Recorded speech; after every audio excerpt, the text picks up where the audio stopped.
You have served as an outside advisor to Vice President J.D. Vance. I wouldn't go that far. Or, which way, informal?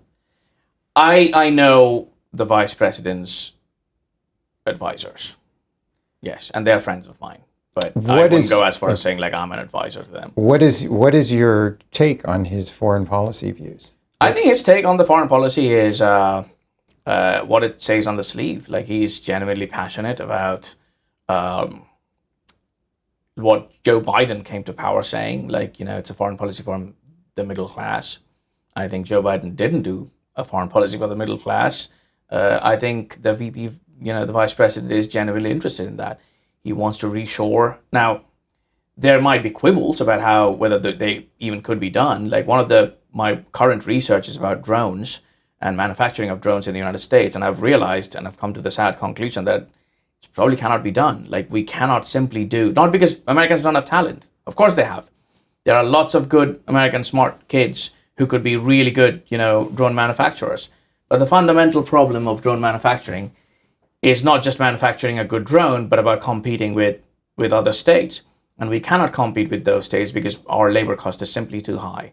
An American engineer would charge $4,000 a month compared to a Hungarian or a Turk or a Ukrainian who would do that for like $700. Will we be relying on Ukraine in the future? We could.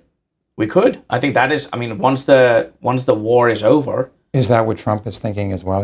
He seemed very receptive to the idea of. I think the president wants to have a good deal in Russia. I think the problem that's facing the administration in both Russia and Iran is fundamentally that we cannot stop two belligerents if we are not ourselves a co-belligerent. We don't really have that much control as we think we do. It's the same case with Israel and Iran. So the second best thing is, the Teddy Roosevelt principle, the proclamation of neutrality between two belligerents. If you want to talk, Japan and Russia, come, we're going to help you talk. And after that, if there is peace, we're going to be the one guarantor of that peace. But so far, if you want to fight, we can't really do much about it, but we're not going to be a part of that.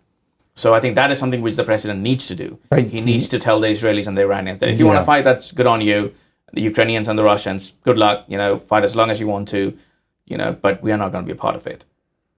Well, we are inextricably involved in the Middle East right now. That's a mistake. I want to get back to Ukraine. Could Ukraine be a powerhouse for the U.S. in the future in terms of technological innovation on drones and in the military sphere? Because our military bureaucracy seems stodgy and stuck in the past, and it's extremely expensive to manufacture anything in the U.S. Do we need to start outsourcing it more? We absolutely. Look, you obviously have seen, how social media is about outsourcing, stuff to India. It's going to be the same problem when you try to do that with Ukraine or Russia or Turkey. But fundamentally, we cannot do. The American way of life, the American cost, labor cost, establishment cost is just way too high. You have to understand that there are three strategies if you have to peer compete with someone who is much larger than you and has got a cheaper manufacturing base, China.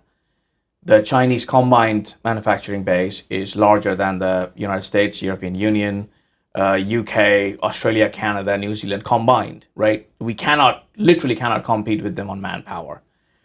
So what could be done? We could automate. That is not happening anytime soon. Or we could give a whole bunch of money to these 5 gigantic companies, 6 now if you consider Anduril as part of the top 5 and top 6. And they're going to spend and make platforms which are ridiculously expensive, and we're going to spend in that over-budgeted stuff, whereas the others, what is the core lesson of the Second World War? The Germans were not technologically incompetent, but they were making gigantic things and extremely expensive, whereas the Soviets and the Americans were making like really cheap, manufactured production. It's the same thing in reverse now. So what are the options? One, colonialism, very old school, the British Empire. You have the, India, that's the manufacturing hub of the British Empire, right? We are not a colonial power, so we are not going to do that. Second, outsource. You have understandings with countries which are in war, which have done, Turkey, for example, is a treaty ally. their drone production company is one of the best, production sectors in the entire world. You have these kind of countries who actually can produce stuff, but you keep the IP. So you're not like selling, the weapons to them. You're essentially outsourcing the fundamental, the legwork. As Trump is doing with the Patriots, right? Right. With Ukraine. And I think that could be a very potential option. Now, the problem with Ukraine is the Ukrainian manpower is also, going down at a pace, which is, look, if this thing continues for the next 10, 20 years or 15 years, I don't think Ukraine is, we cannot even recognize that country anymore. I don't think we should wish that on them. I think, purely for the sake of humanity, we would want this war to stop. But fundamentally, Ukraine is losing 10% of its entire population now. There's been a lot of emigration too. Yeah, well, the immigration were mostly like women and children. It's still bad, but it's not the core manufacturing, manpower that a country needs. And I think that is a risk.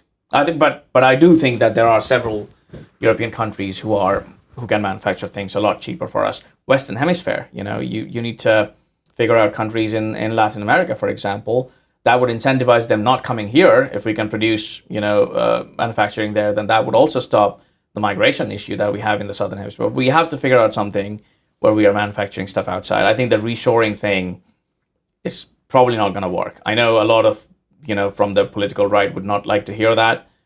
They still have this idea of a 1950s, ask around, you go around. How many people want to work in, why do you think there is a labor shortage? Migration has stopped for the last 2 years. Why is still there a labor shortage? Is someone from a random country want to go and work in a coal mine anymore? It's kind of like a romanticized image that we have, which is only in social media, that we can just radically transform this country back to 1950s, a one-man family with, it's not going to happen. Times change. What do you think is the biggest threat to the United States right now in terms of foreign policy? Foreign policy? Sounds like you think it's China. It is, yes. China is a challenge. I wouldn't go as far as saying it's a threat. We don't really know what the Chinese really want to do. I think anyone who can claim that they understand the Chinese grand strategy is bluffing. There is, though, a risk of China being a hegemonic power in Asia. No country stocks up on food grains and gold and builds up their navy if they're not planning on a hegemonic run. It has never happened in history, So maybe they're benevolent. Maybe we're going to see in the next 5 to 10 years how they're defending their interests in Africa or Afghanistan, where there are millions of Chinese working, and they're facing attacks from local people.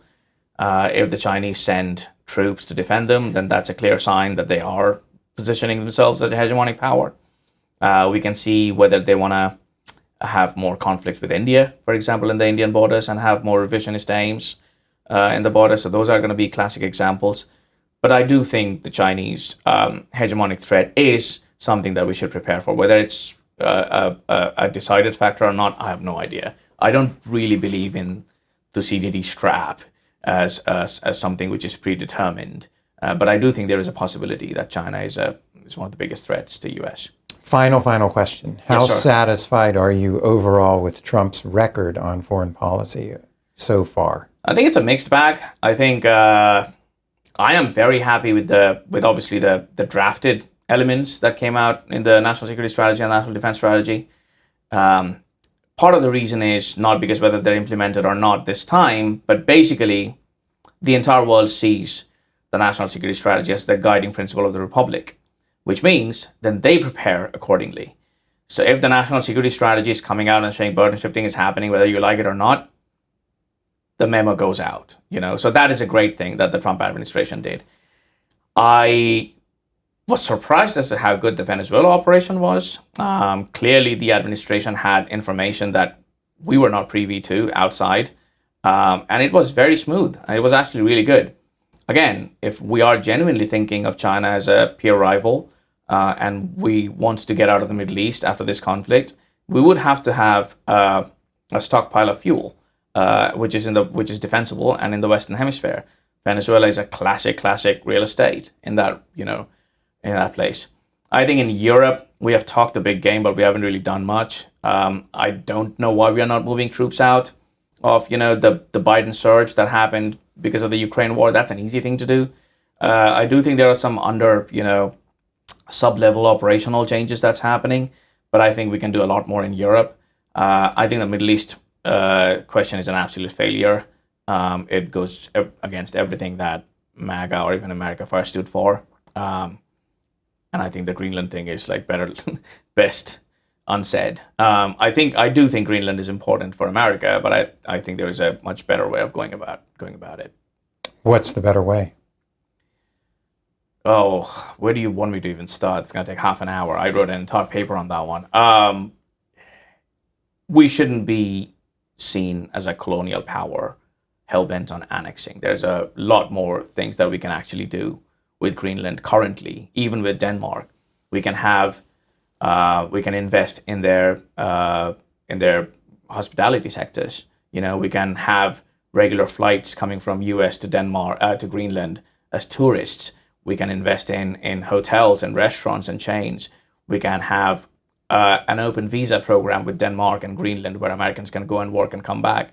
We can change the troop bases and literally move like as much troops as we want and put 100,000 Americans there, and that would create, it's like, think of Germany in 1950s. It creates its own, system. It creates its own society. It creates its own, ecosystem in a way. So there's a lot of things that we can do. It would help the Greenlanders. It would help the Danes. The Danes are producing, for example, a whole bunch of smart engineers. They can come and work in American companies in Greenland. We can create something which is beneficial to all three entities. And that Denmark could be kind of like the Switzerland of North or the Singapore. A lot of things could be done without open threats of annexation. I think the American way of influence is a little different than the British Empire. I think one needs to read a lot more British imperial history as to see what they did in 1850s with the doctrine of lapse and all that kind of stuff.